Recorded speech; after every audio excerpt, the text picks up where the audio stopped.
Here we are again. Here we are. This sounds foamy. I don't really know why. I'm a little concerned. Ooh, it is foamy. What'd you put in There's there? no carbonated things in there. Oh. I promise you. Ooh, it smells nice. Ooh. Ooh, I love it. Ooh. Ooh. Oh, we're focusing. What? Oh, that's okay. Interesting. My lights are flickering. Welcome to the podcast. We've been just doing nothing. Here we are. That's good, right? Yeah, that's great. You can have the lime if you want. Thanks. Did you wash it? No. It's cool. It's fine. I don't wash my fruit. That's not really great. I haven't died yet. Welcome to the podcast. My name's Haley. My name's Michelle. This is Someone Hang Out With Us. The podcast. The podcast. As opposed to, like, the documentary. Right, which we're going to have. Or the, like, Netflix special. The Netflix special. Oh, by the way, Two Dope Queens Netflix special is coming out. HBO, actually. It was so good. I watched it on Friday. Oh, why did I say Netflix? Yeah, HBO. Oh, it's out already? One of them, it's 4 specials, 1 hour each, so the first one's out. Oh. Let's put some of my fresh lime on these. You mean your fresh mint?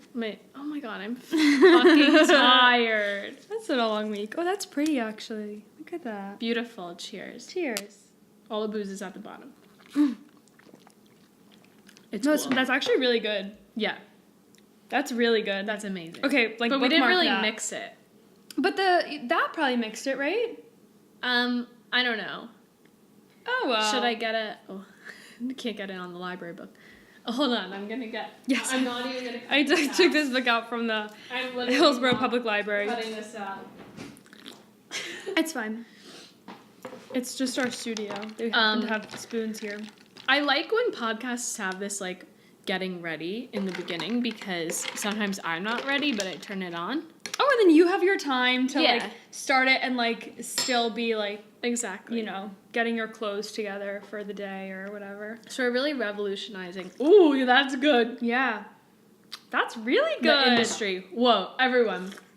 Oh, we should share this recipe. Here's what we're drinking. So, remember last week we drank kombucha? If you don't go back and listen and then come back. We're drinking a kombucha cocktail this time. Kombucha, you should hashtag sponsor us, because yeah, we're drinking your come and get it, which not the best pun. Kombucha, berry hibiscus, tequila, triple sec, lime juice, orange bitters. We don't have orange bitters. We didn't use orange bitters, but I don't miss it. We do have fresh mint. Mm-hmm. So it's really good. Suck on that. I'm in a feisty mood. Who, like, were you telling to suck on that? Like, I don't know. It was, like, viewers? rebellious, but, like, not really towards anyone specific. I don't know. I'm having a problem. I've dealt with a lot of personalities recently. Yeah. Speaking of personalities. Whoa! What a segue. Today already. we're talking about Four Tendencies, which... Should I show them this, or is that, like, too sponsy? I don't know. So... It's a book. Quickly, I'll Do you show guys listen to... Do you guys? I'm, like, talking to everyone as they're going to answer me. Text me right now. This is live. You're going to get texts, like, in a week. Do you guys listen to... I forget what it's called. Happier? Is it called Happier? It says it in here somewhere. Happier with Gretchen Rubin. The Happier podcast. Because I do. I don't. Michelle doesn't, but it's cool. It's okay. It's about... like, on my email, I'm sorry. It's about this woman hosts it, and her sister, and it's just, like, tips to, like, be happier with your life. But if you read the original book that Gretchen wrote, it's, like, more of, like, an overall content, or, like, an overall satisfaction with your life. It's not, like you're gonna be a million times happier. But you're not gonna be, like, here all the time. But it's just gonna, like, make your life being easier, at peace with and your you're not life. gonna be, like, a miserable bitch. Yeah. You know. And so they should have renamed it "How Not to Be a Miserable Bitch." that's my autobiography. How I Went from Miserable Bitch to Sort of Happy by Haley Halata. Forward by Gretchen Rubin. Not me. You Do can I have get the like backwards. a guest chapter? The backwards? Backwards, not the forwards. Oh my god. No, I yeah, would you love could to write guess the right. backwards for your book. Why do they call it the forward if there's And no not the backward? Just Mhm. wondering. I don't know. But So this is like, I don't know. We're like nervous that Gretchen's actually gonna listen to this for some reason. But yeah, I don't want to offend her. well, we won't. I mean, she could won't. take it. She could take it. She's an It's author. Yeah, I read The Happiness Project last summer. Mm-hmm. It was amazing. Changed my life. Basically, Really? Gretchen like chooses a resolution for each month Mm. and then adds on. It's not like she does the resolution for a month and stops. Right, to make like little steps of Yeah. Yeah. So some of the best things from it were like when she was talking about like decluttering her life and cleaning and stuff, she was like always try and have an empty shelf in every closet, or like, you know, an empty Yeah. shelf, because not to put more stuff on, but to like feel like your pantry or your cabinet or whatever isn't like completely full. Right, it's not overflowing. Yeah. Like you, yeah. And you have room to overwhelming. like breathe. Yeah. Yeah. That That's was probably really a good tip. interesting. I've been using this when I'm babysitting. She talked about like talking to your children, like saying you understand why they're upset, Mm-hmm. and then that like helps soothe them. Yeah. Just you being like, I know you're upset because blah blah blah. Yeah. Not Not being like stop crying. being upset. Yeah. Yeah. Like there's nothing to be upset about. Yeah. Don't say that. No. That was an interesting one. Yeah. And then she also like started a blog. She like started going to the gym. And then actually recently on their podcast, they are like going on a challenge where they wear real clothes every day. Like, because they work from home pretty much and like can wear sweats and whatever. I thought that was interesting. Yeah. It's just like stuff like that. Yeah. That is interesting. Do you have any happy tips? Do you like, what do you do that like makes you feel good? You know what I mean? That like gives you some level of content in your life. Well, I would say making time to go to the gym always like makes me happier. I'm literally always in such a good mood when Yeah, even if I don't want to go, I always leave feeling a little better than I, like at least a little better than when I got there. And what makes me even happier is knowing what workout I'm going to do before I get there. Because so you're not like standing around. Right. Then I get frustrated with myself if I'm like standing around, don't know what I'm doing next. Because then I'm like, I'm wasting time, or like I'm not getting the workout I wanted to get, and I'm just like deciding what to do, and then I don't feel like I'm really doing it. So I always go knowing like, this is it, I'm going to do this. If I want to add things, fine, but like I don't have to worry about it now. Like I can put that to the side. Yeah, yeah. That makes me usually happier. I love when I finish a workout. I've been like, every time I'm on the treadmill, I count down by the minute, which like seems really taxing and like not a good way to work out. But it like has helped me because I have a countdown to the end of it. Yeah, you know what you have left. You know how far you've come. Yeah. So I'm like, oh, if I'm running at a 10-minute mile pace, like I'll give myself 11 minutes because, you know, when you walk in the beginning, it like slows you. And like after every minute, I'll be like 10 minutes left, 9 minutes left, 8 minutes left.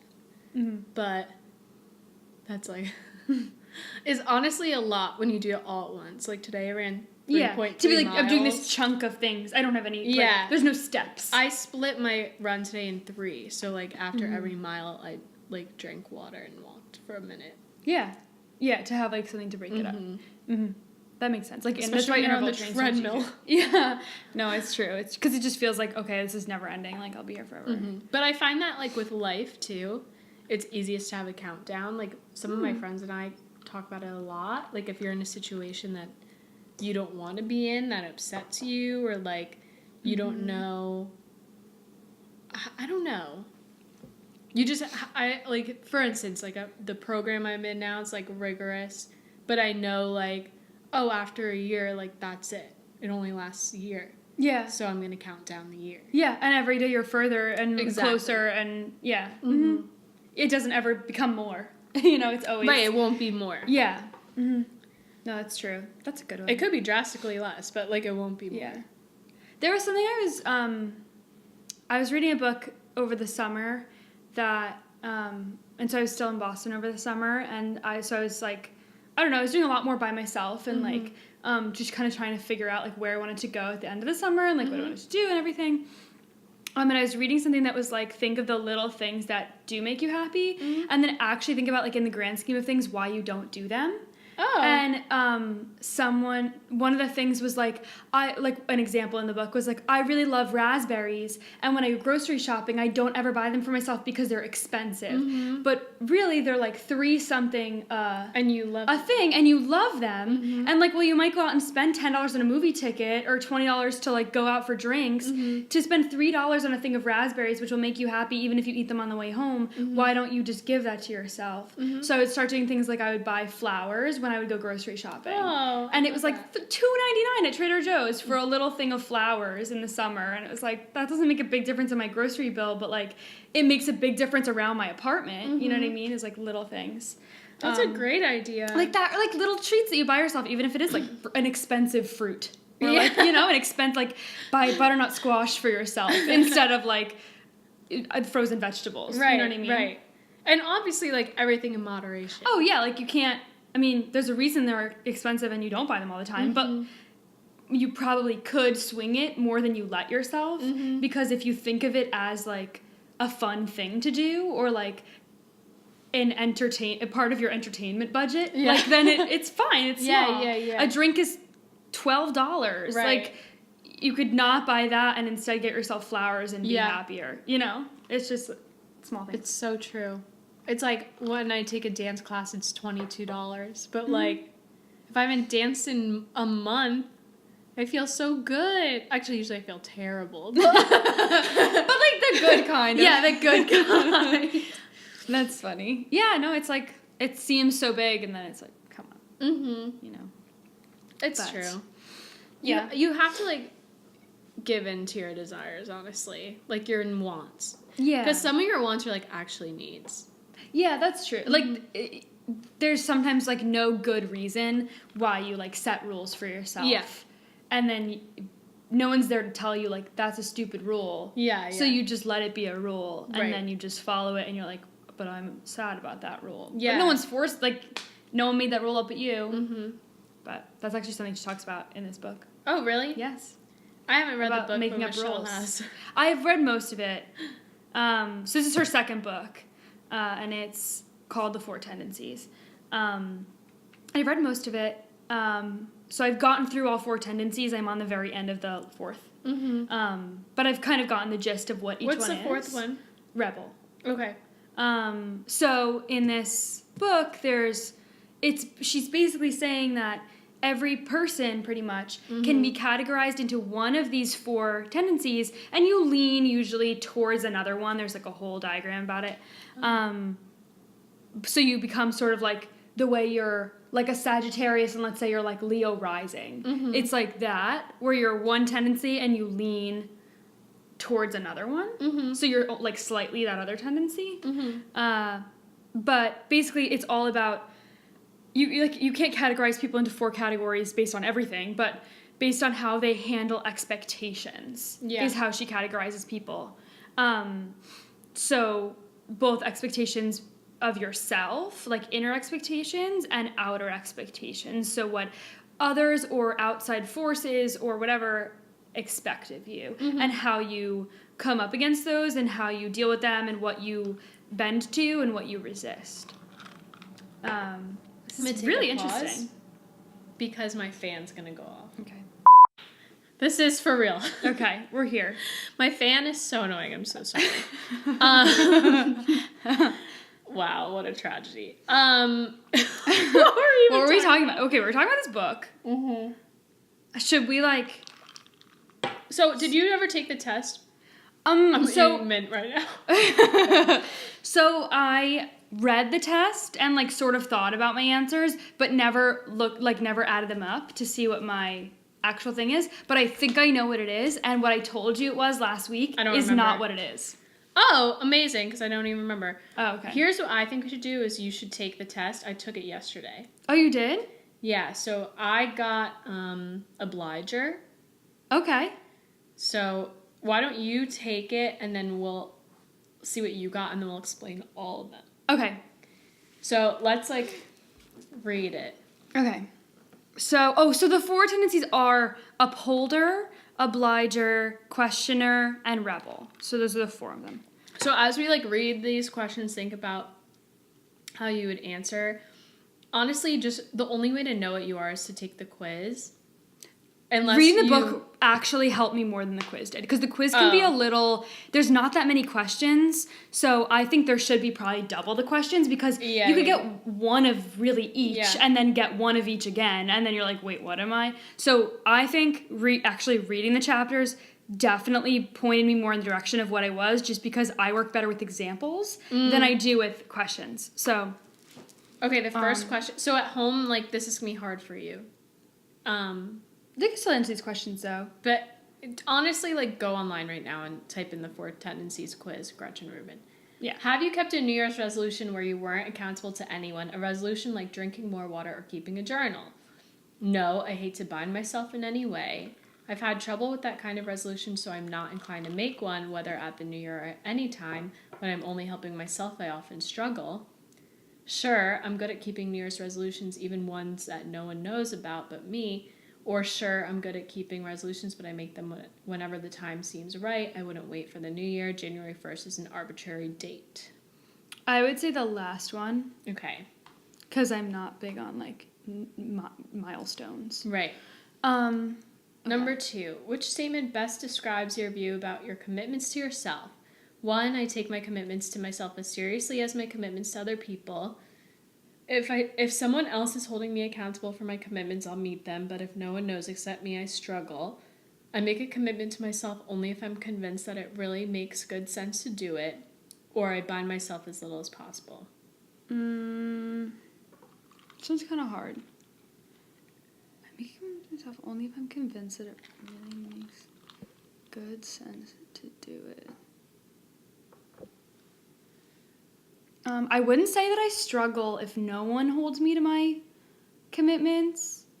I would say number 3. I would say 3, I think. Okay. Third question. At times we feel frustrated by ourselves. Are you most likely to feel frustrated because I can't take a break from my usual habits or violate the rules even when I want to? As soon as someone expects me to do something, I don't want to do it. I can take time for other people, but I can't take time for myself. Or my constant need for more information exhausts me. I can take time for other people, but I can't take time for myself. Okay. 100%. 4. When you formed a healthy habit in the past, what helped you stick to it? Usually I don't choose to bind myself in advance to a particular course of action. I'm pretty good at sticking to habits even when no one else cares. Doing a lot of research and customization about why and how I might keep that habit. And I could stick to a good habit only when I was answerable to someone else. I would say I'm pretty good at sticking to habits even when no one else cares. Okay. If people complain about your behavior, you'd be least surprised to hear them say, you ask too many questions, you stick to your good habits, ones that matter only to you, even when it's inconvenient for someone else. You're good at taking the time when others ask you to do something, but you're not good at taking time for yourself, and you only do what you want to do when you want to do it. The third one. You're good at taking time when others ask you to do something, but you're not good at taking time. But Michelle, these are all the good answers you're picking. But they're Be true. honest. You think I'm lying? No. Which descriptions suit you best? You're picking all the most admirable answers. Okay, but so go back. Giving to Do you think that I stick to my good habits even when it's inconvenient for someone else? No. No. I wouldn't inconvenience someone else because I wanted to go to the gym. Right. I asked too many questions. No. You only do what you want to do when you want to do it. No. Which description suits you best? You're disciplined, sometimes even when it doesn't make sense. Puts others, clients, family, neighbors, coworkers first. Asks necessary questions or refuses to be bossed by others. I'd say maybe the first one. Really? I think so. Like, sometimes I do, like, make up rules for myself and try, like, sometimes I'll get stuck in, like, but I need to do it this way. Or, like, but, like, when I, like, I'm burning the candle at both ends or, like, you know. All right. For each statement, select the answer that best describes your opinion. The answers are tend to agree, neutral, or tend to disagree. I read them in the wrong order. My bad. That's fine. People get frustrated with me because if they ask me to do something, I'm less likely to do it, even if they're a boss or client. Disagree. I do what I think makes the most sense according to my judgment, even if that means ignoring the rules or other people's expectations. Disagree. Commitments to others should never be broken, but commitments to myself can be broken. Agree. Sometimes I won't do something I want to do because someone wants me to do it. Disagree. Isn't that the same as the first question? Oh, no. Okay, but it's sort of the same. I've sometimes described myself as a people pleaser. Agree. I don't mind breaking the rules or violating convention. I often enjoy it. Disagree.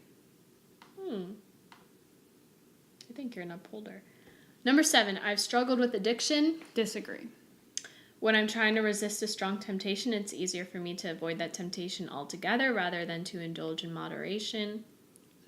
What? Hold on. When I'm trying to resist a strong temptation, avoid temptation altogether. This one I used bark thins when I thought about it. I would say disagree. Have you ever suddenly or dramatically changed your appearance? Yes. Yeah. I cut my hair. You got it. Sophomore year. I got my nose pierced. I really wanted that though. I cut my hair one year and then I pierced my nose another year. I have a hard time mentally putting issues from my day aside, which makes it hard for me to fall asleep. Oh, agree. Wow, you guys, I sleep like a rock. I'm my shocked. God. Your country and your email.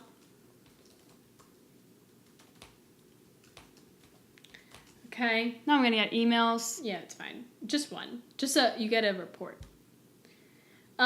You got obliger. Yeah. Weird. I had all separate, different answers than you, and I also got obliger. Different kinds. You might lean the opposite way from me.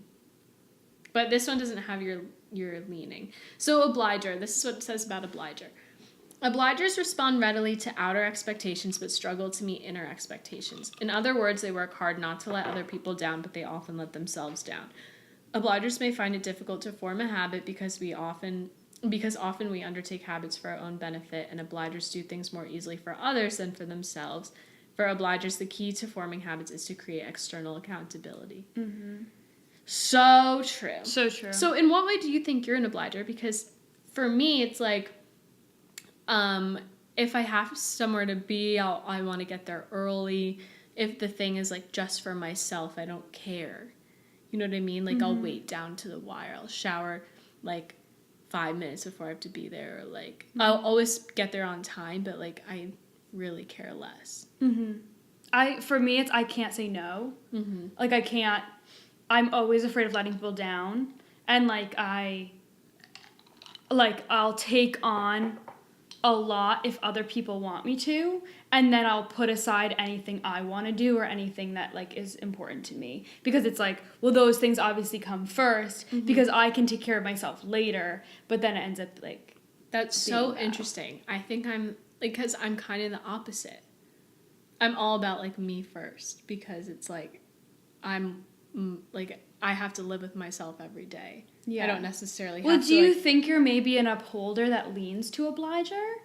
Upholders of rules, though.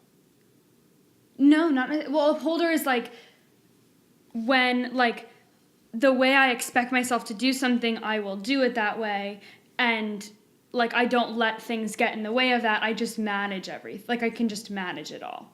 Whereas, like, obligers, I think, have a harder time managing that. It's, like, I'll let the scale tip towards what others expect of me, and then what I expect of myself or want for myself kind of falls away. Whereas I think upholders tend to be able to find that balance a little more. I think so then. Like, I've never had a problem with, like, a deadline or anything like that. Oh, yeah. Yeah. Because I just do it all. Like, I just get it done. Yeah. Oh, yeah. Deadlines, like, work for me. And what actually was really how I knew, because when I was here last week, I said, I think I'm an upholder. Like, I think it really seems like me, because it was the first chapter. And I was like, I think that's definitely who I am. Like, I follow rules. I do not break rules. If someone's like, this rule doesn't matter, just break it, I'm like, no, like, I can't do it. Yeah. But I can also stick to my habits, and I can do it, what I want to do for myself. Like, I have made commitments to myself and stuck to them and not really had a problem with that. But then I got to the Obliger chapter, and she was like, sometimes there are obligers that can create external accountability for themselves. And that can mean lists and calendars and reminders and sticky notes. And I do all of that. Yeah, and that's don't do any how of that. I stick to what I want. So like, I'll make a list for myself, like what I need to do on my day off. I make day off lists of like, oh my God. Go to the gym, paint my nails. I will put that on a list. Do my laundry. Sign up for this thing that I need to sign up for. Make sure I send like this thing I needed to send that email, do that application, whatever. I'll make that list for myself, and if I just stick to that list. So the list is the thing telling me what to do, not me. Because then when I try to tell myself what to do, my thoughts get like jumbled, and then I'm like, but I want to do all these things, and then I get like that's overwhelmed. so interesting. But when a list is telling me, I just go thing by thing, and it's much easier. See, I would rather just do nothing than do the things I have to do.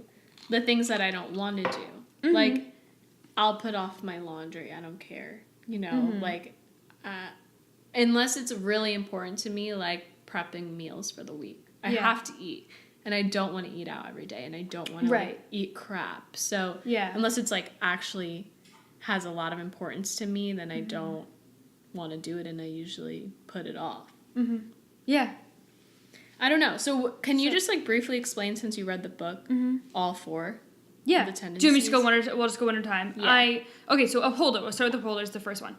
So Upholder is like someone who follows the rules, will meet your expectations, takes your expectations seriously, but also takes their expectations of themselves seriously. So they're not going to give up their expectations of themselves or what they want for what you expect of them.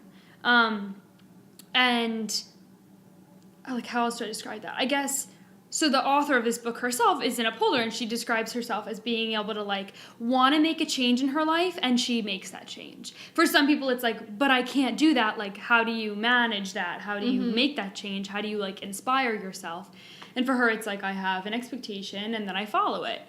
But then if someone else were to say, I think you should, oh no.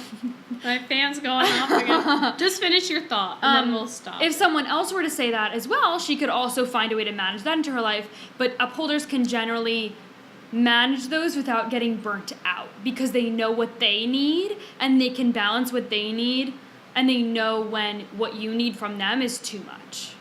Okay. All right, we're going to take a hiatus.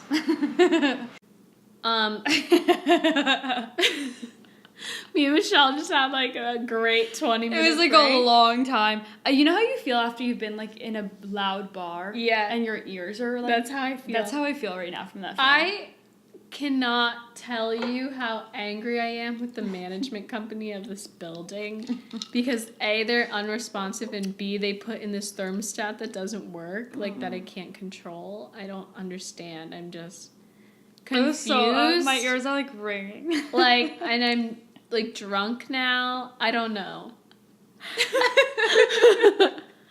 That was such a long break. We're honestly, what are we talking about? Honestly, okay, you just explained upholder. Upholder. So you get upholder now. Obliger.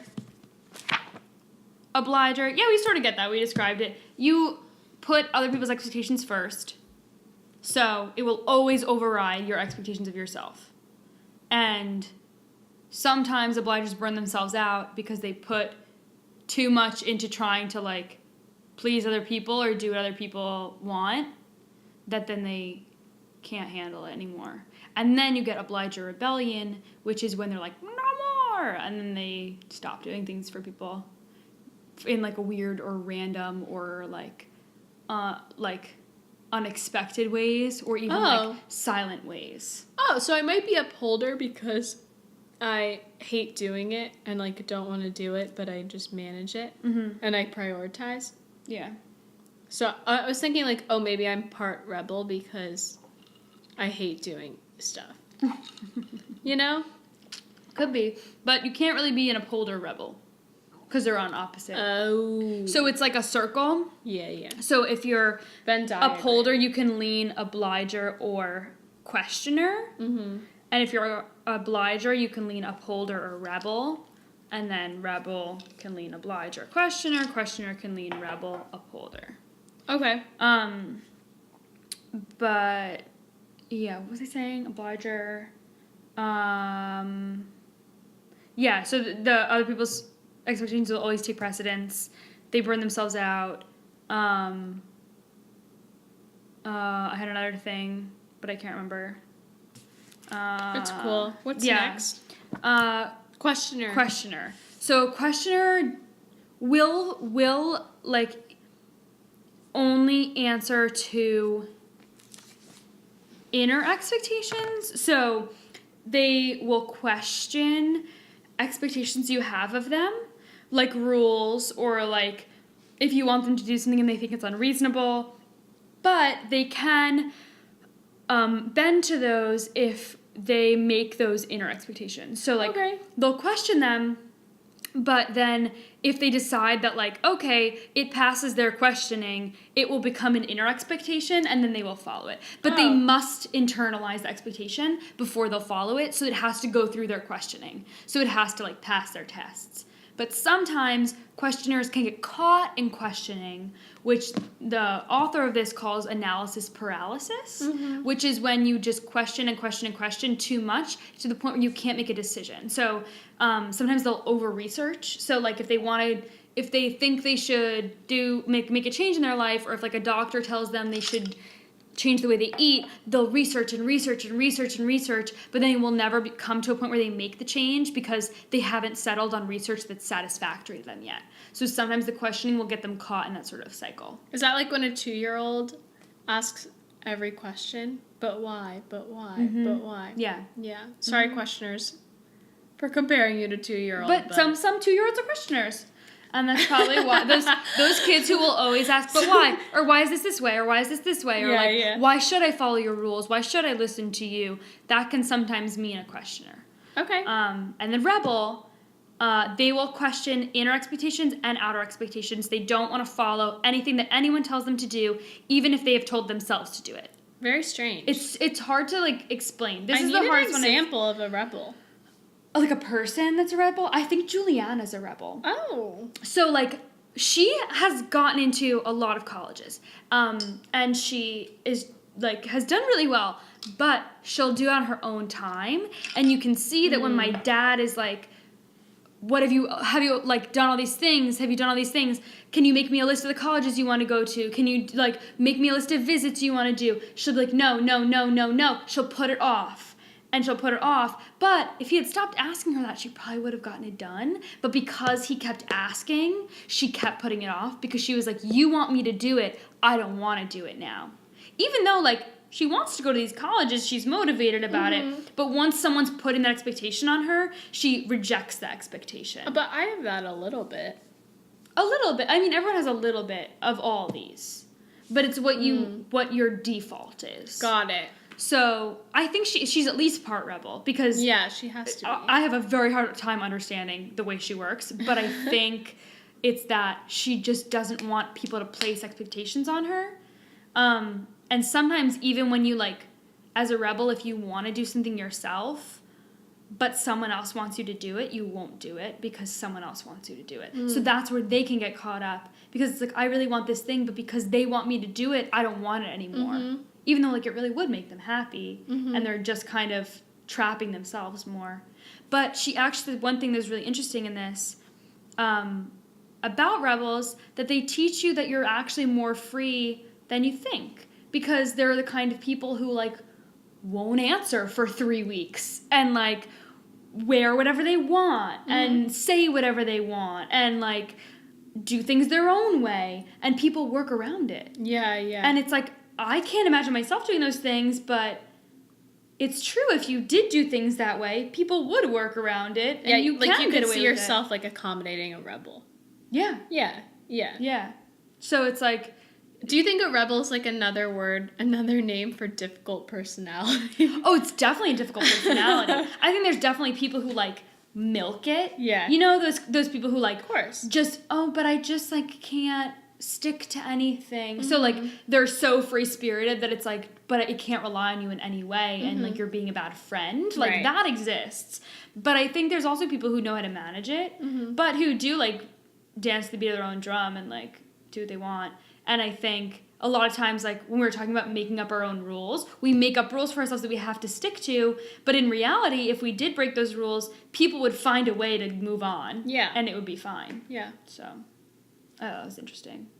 Thank you for the rundown. Yeah, you're honestly, welcome. I didn't know them in such depth that I know now. Yeah, reading it definitely helped more because I think the quiz is kind of leading in a lot of ways. Like they're so drastically different, the 4 answers, that it's like, okay, I have to pick one of these, but I know what one they all represent. So like basically I'm just like, which tendency do I think I am? And I'm answering the questions based on that. So it's like, I don't know. It's a hard quiz to take. Someone who commented on this quiz, I was reading it the other day, I don't have it in front of me, was like, Gretchen, you made me LOL.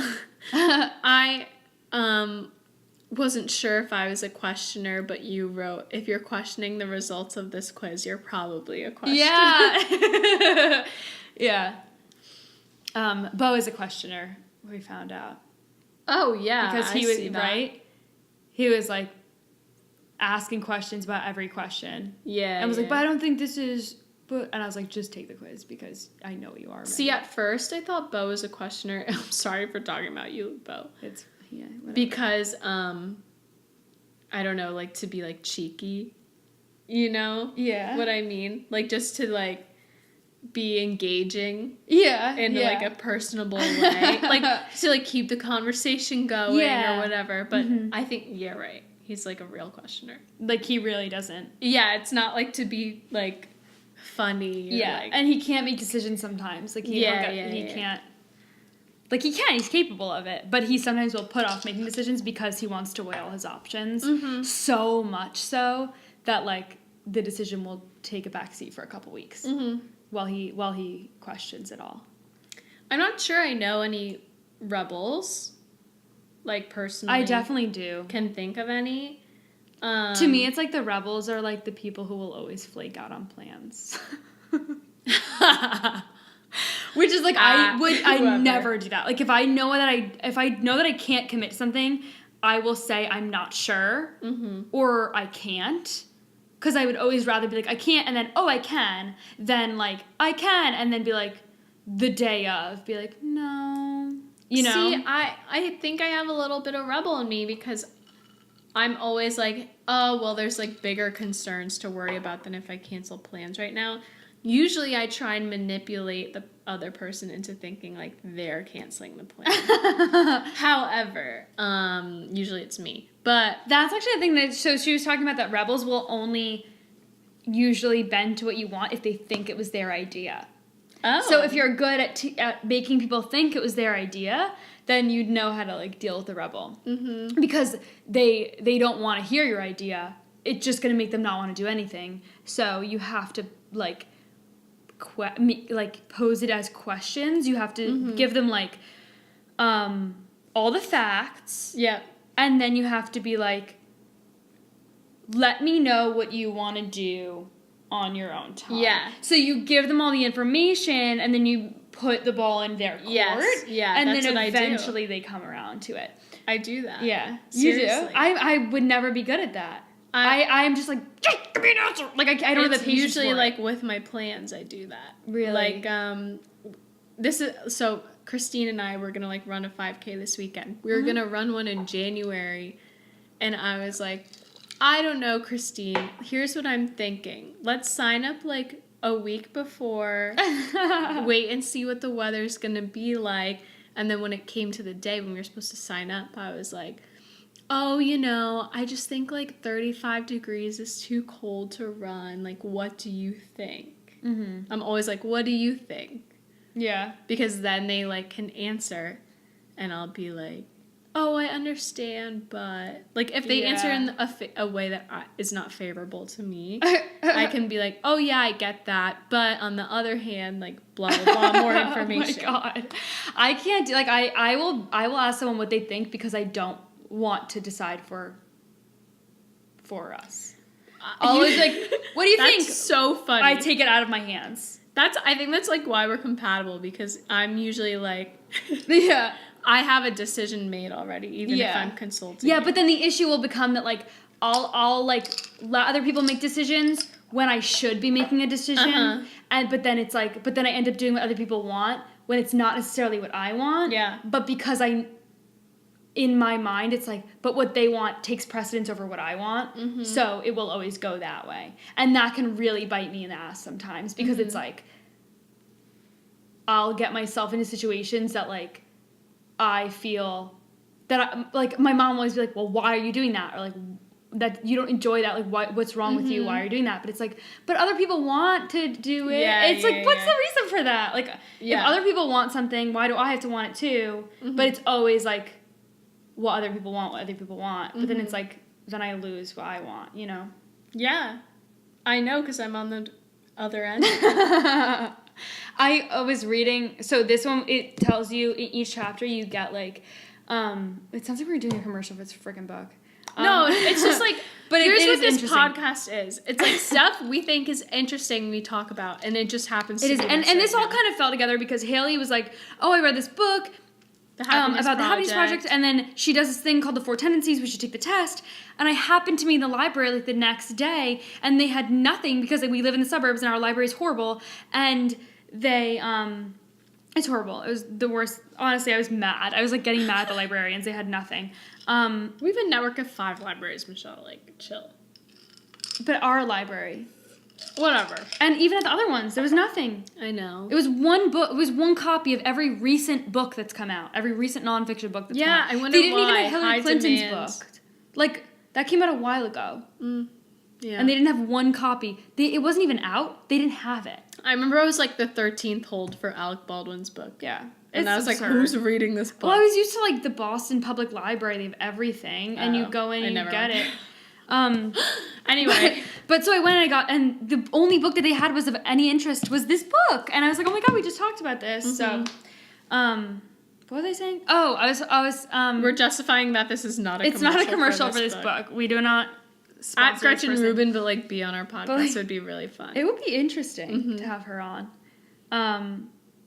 But in each chapter, you kind of get, like, okay, what are the characteristics of the tendency, the strength and the weaknesses? Mm-hmm. What makes them, like, a great person, and what makes it hard for them to live day to day? And then you get, like, how to live with, like, an upholder spouse, how to live with an upholder child, how to have an upholder client, or like, things like that. So how to deal with upholders in your life, or how to deal with, like, each tendency in your life. And then we're talking about obliger kids. Mm-hmm. And same with upholders, too. Like, you have to be careful not to set expectations for them. Because if like, a parent is like, oh, you could do this, or you should do this, or, like, whatever, then they'll be like, oh, my God, I have to. Oh. And then they tie themselves to those expectations, and then they lose their own expectations of themselves because you've set that for them, so then they think that's their interests, and then they actually, like, don't develop interests of their own. Oh.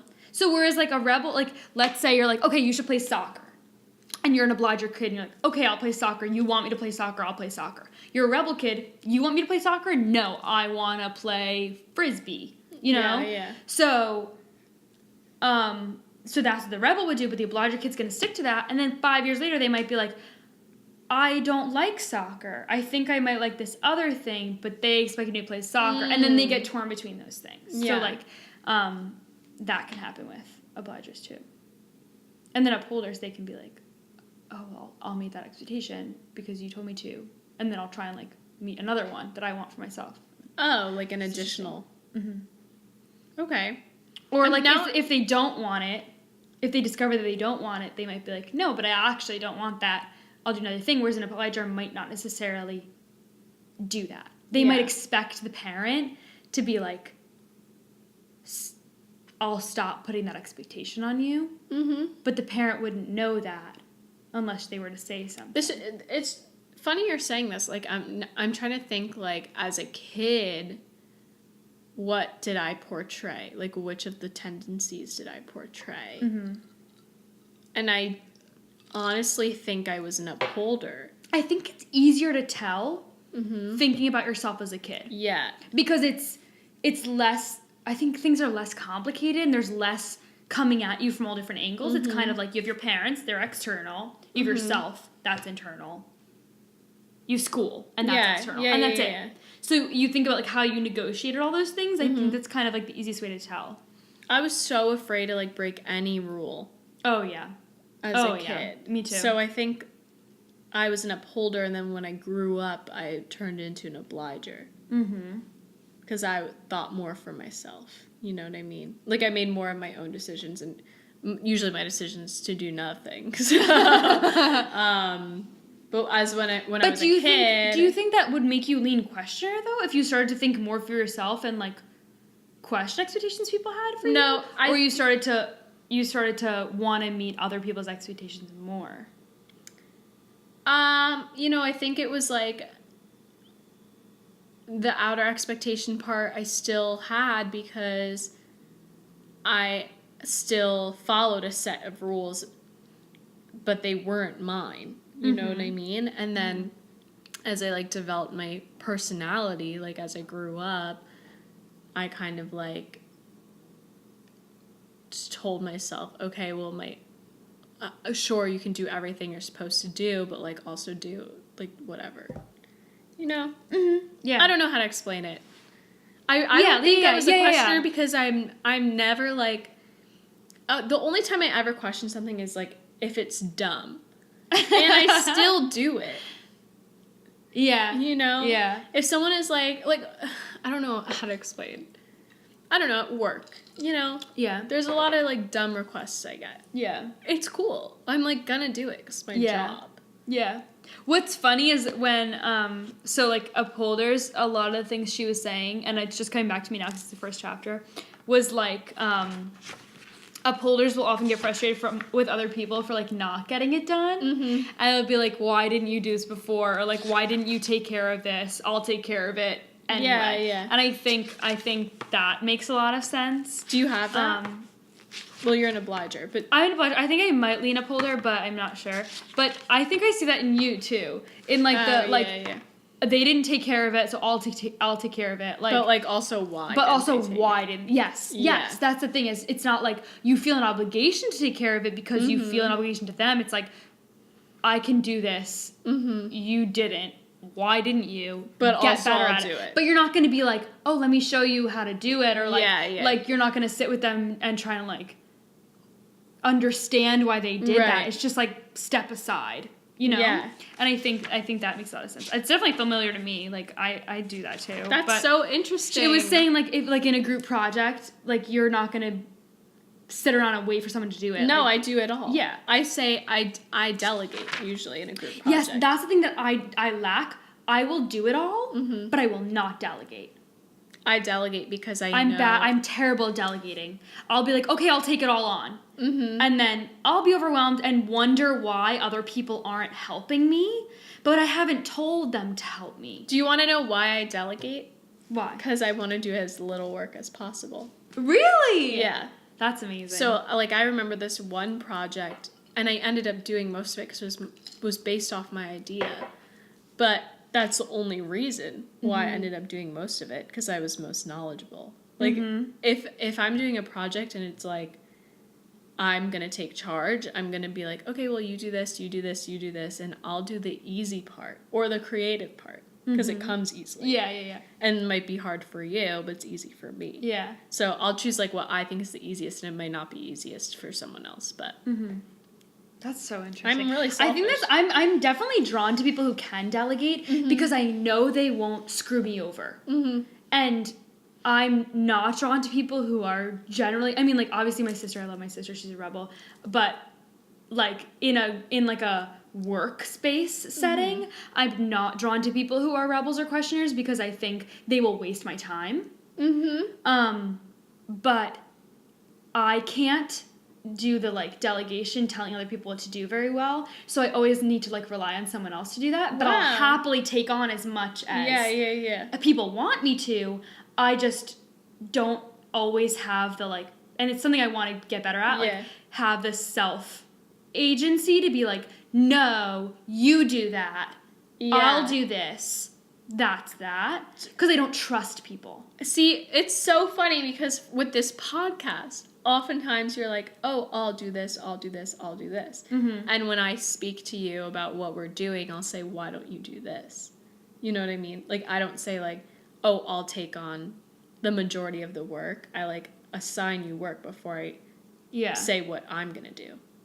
Yeah. Does that make sense? Yeah. But you will be like, I'll take on this, I'll take on this, I'll take on this, and you'll never say, why don't you do that? Yeah. No, it's so true. It's so true. It's so true. And like, I don't necessarily feel like I need to be, like, I'll always volunteer for things. I don't necessarily feel like other people need to tell me what to do, because I will make my inner expectations, outer expectations for myself. Like I can, I feel like I'm like a high functioning obliger in that I can make that accountability for myself. But yeah, where I don't have any accountability to myself is being like, this is too much. Yeah. You take this. Yeah, which, you know, that's just harder for me to do. But and the thing she said that was the truest was like, they expect that other people should know.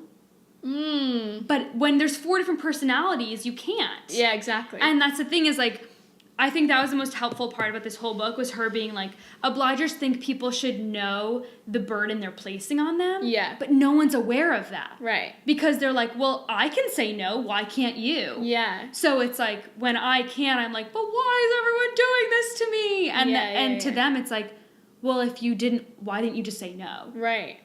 But then I'm like, that's how I feel. You know? Yeah. So it's like, it gets to be like a difficult balance with people sometimes because I find that not a lot of people in my life are obligers. I feel maybe that's just naturally how it happens. When you are one tendency, you attract others. But it's interesting to know that, like, I can't expect other people to understand how to deal with my tendency. I just have to know how to deal with theirs and then know what to ask for. And I think that's where I have the hardest time generally in my life is asking for things. Like asking for people to deal with me a certain way. Because I feel like guilty about it. Interesting. You know? And I feel the same guilt, but I give in. You feel the same guilt. But I always give in. You ask for it. That's good. It anyway. And that makes sense because you're more willing to meet the expectations you have of yourself. So you will ask for those things. Interesting. You need to meet those expectations. And in order to meet those expectations, you can ask for those things. Like, you need to ask for those things. This conversation has been mind-blowing.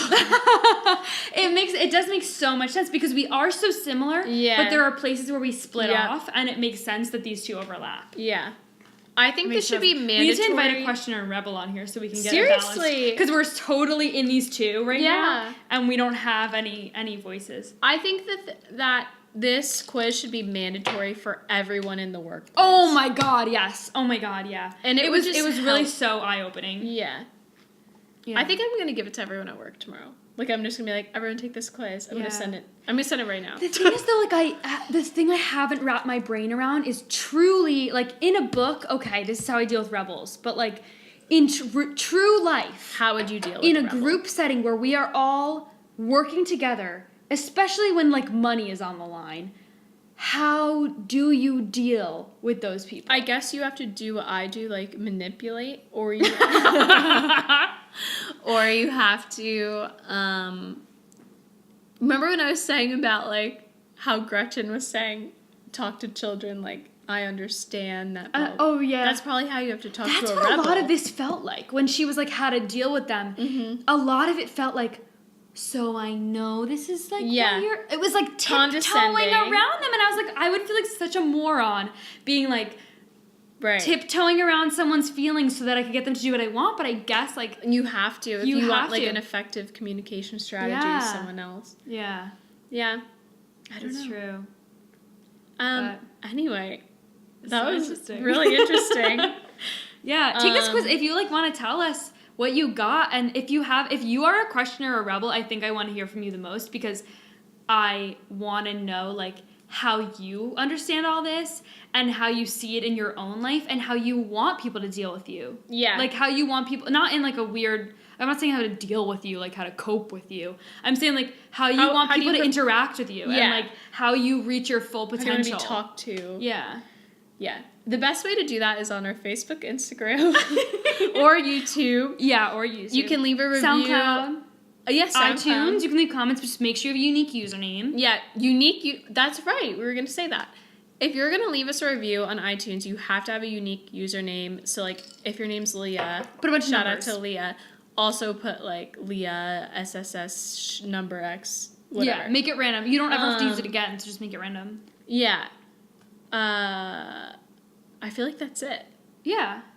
Thank you all for listening. Yeah. Remember to subscribe to us on all our platforms. Thanks for keeping up with us through our hiatus and our rebrand. We hope you like it. Yeah. And thanks for keeping up with us when my fan goes off. Yeah, really. Thanks for sticking around. We'll see you next week. Bye. Bye.